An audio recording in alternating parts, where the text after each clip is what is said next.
Hey everyone, time to do a discussion video once again. So today's focus we're going to touch upon my old TNF series. You saw stock footage from Money Mayhem used in some episodes like Molly Special, and James in the Garbage. So, yeah, I'm touching upon this series, looking back at it and saying why I'm not proud of it.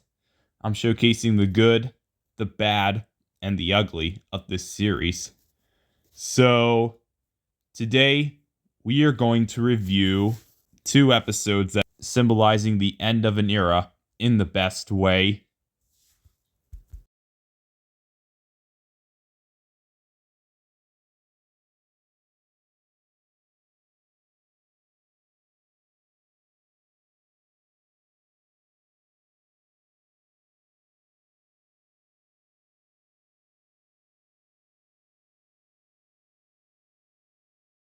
Let's kick this off with a proper Christmas special.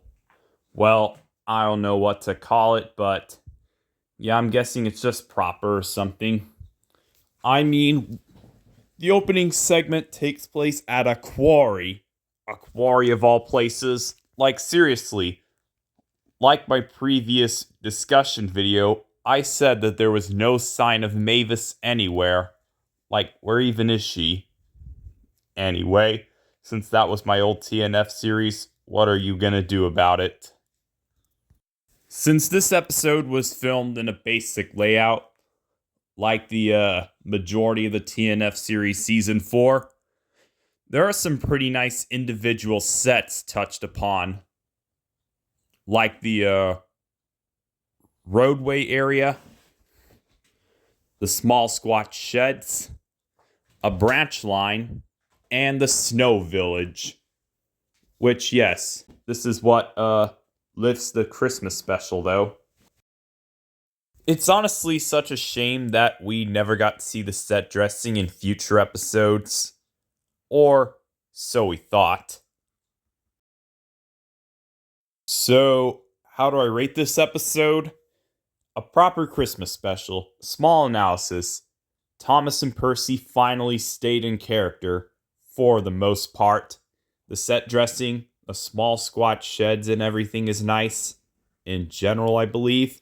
And plus, this was Dale Jr.'s first and only appearance thus far in a TNF series related media. Cons, none. What can I say?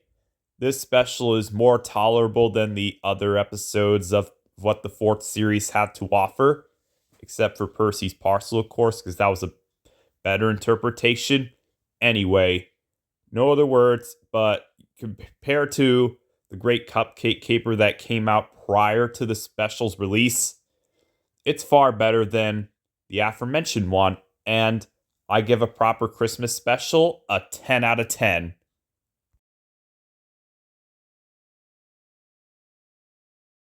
That was honestly a rare instance of good editing and good writing compared to my later outcome of the show, which is a reboot of my original TNF series, which is called Thomas's Augmented Railway Adventures, which the first season is in the middle of some hit era rewrite / adaptation story stuff, which the TNF series was notorious for.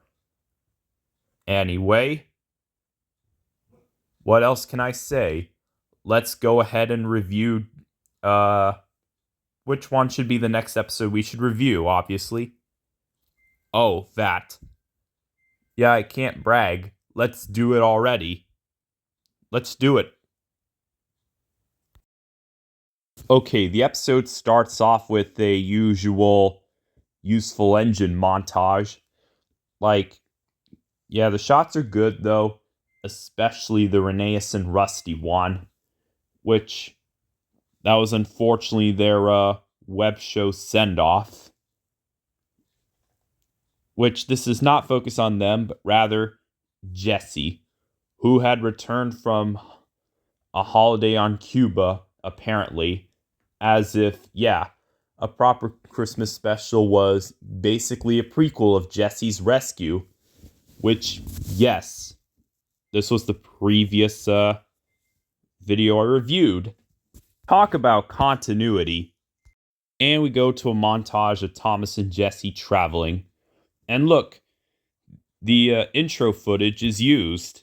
However, Jessie's rescue is not the first episode to use intro footage.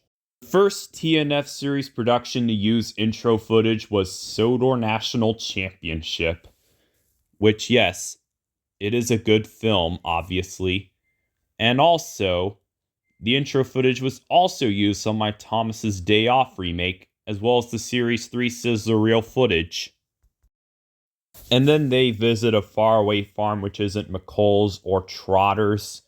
Rather, it's a sheep field, apparently. And a sudden fourth wall break by Thomas.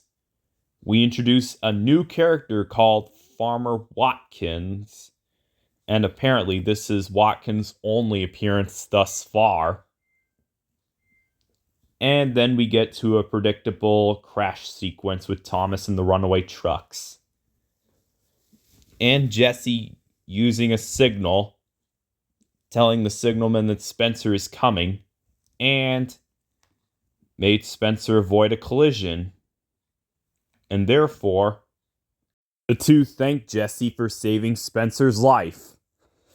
Anyway, while this is Jessie's well-deserving television send-off, or her final appearance in a TNF series episode, or her so-called character arc ended, it ended on a high note.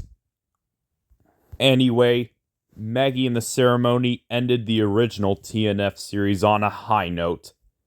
And then, 1 year later, Murdoch and the Wishing Tree began Thomas's augmented railway adventures on a high note.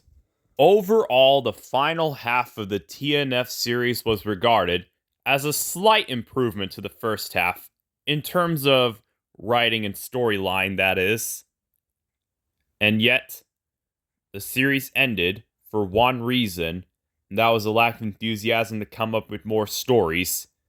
That was until December 2024, when things got a much-needed change for the better, and I started to write stories more professionally, and therefore, the rest is history.